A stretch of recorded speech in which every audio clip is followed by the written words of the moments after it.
The current trajectory of the war is best understood through a US-designed coercion framework, not a pathway to mutual compromise, but a structured effort to narrow Iran's choices.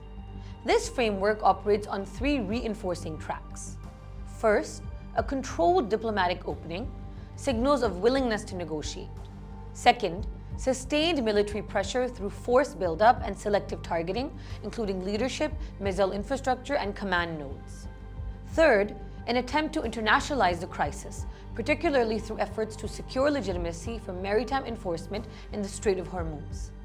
Together, these are not de-escalatory moves. They are instruments of compellence, designed to force Iran into a position where negotiation becomes the least costly option. This pressure is working against the backdrop of what can be described as the limits of Iran's front-loaded war plan. Iran's initial strategy relied on rapid, high-intensity missile barrages, regional escalation, and economic disruption to quickly raise costs and force restraint. Early waves of attacks were meant to overwhelm defenses and shape the tempo of the war. But this approach has inherent limits. Data now shows a sharp decline in Iranian missile launches, falling by over 90% from initial peaks, as launchers, stockpiles, and command systems came under sustained attack. At the same time, estimates suggest Iran's missile inventory has significantly depleted from its starting levels, forcing a shift toward lower volume or alternative tactics. The implication is strategic. A front-loaded approach can create early shock, but it struggles to sustain pressure over time, especially against an adversary that can absorb the initial blow and then escalate methodically. Iran's early advantage in tempo is now giving way to a war of endurance, where its structural weaknesses, sanctions, economic fragility, and limited replenishment capacity begin to matter more than its initial strike capability. Against this backdrop, the core negotiation problem remains unchanged.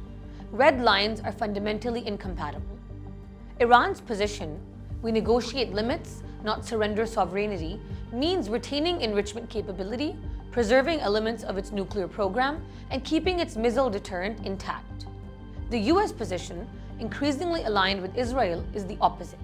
Eliminate Iran's pathway to weaponization, reduce its stockpiles, and constrain its delivery systems. Israel goes further still. For Netanyahu, this war is not about temporary deterrence, but permanent strategic rollback. The aim is not to pause Iran's capabilities, but to degrade them to a point where recovery is slow, costly, and uncertain. This is where the real dynamic emerges. Iran will not accept these terms publicly.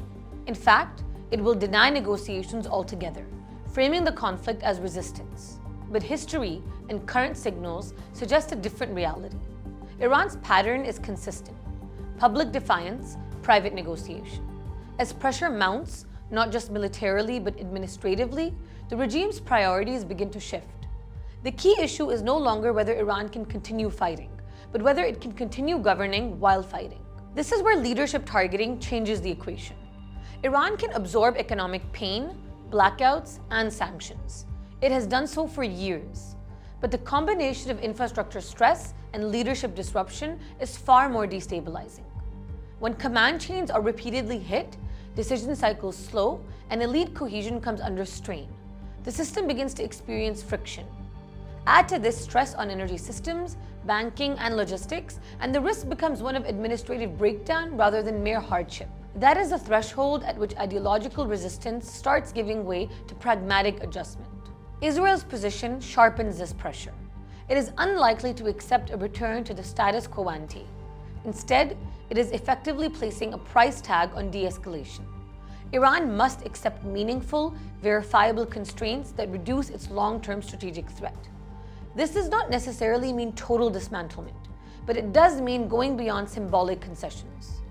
The emphasis will be on measures that are hard to reverse quickly, whether in enrichment levels, stockpile management, or limits on missile and drone capabilities. Iran, in turn, will seek to reframe any concessions.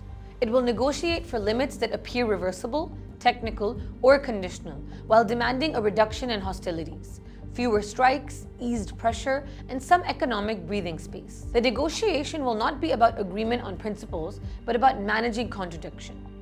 Each side will try to claim that its red lines remain intact, even as they're partially bent in practice. The Hormuz dimension reinforces this trajectory. Even without a definitive UN mandate for force, the movement towards a maritime security framework increases the cost for Iran of prolonged disruption. The longer the crisis continues, the more it risks diplomatic isolation and coordinated economic and military responses. This gradually constrains Iran's strategic space, making a controlled compromise more attractive than open-ended confrontation.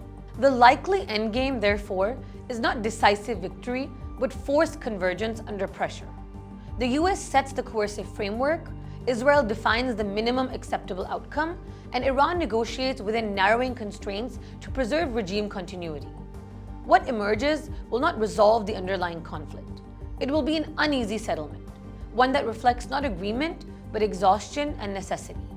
In that sense, the collapse is not of the regime itself, but of its ability to hold its original negotiating position in the face of sustained, multidimensional pressure.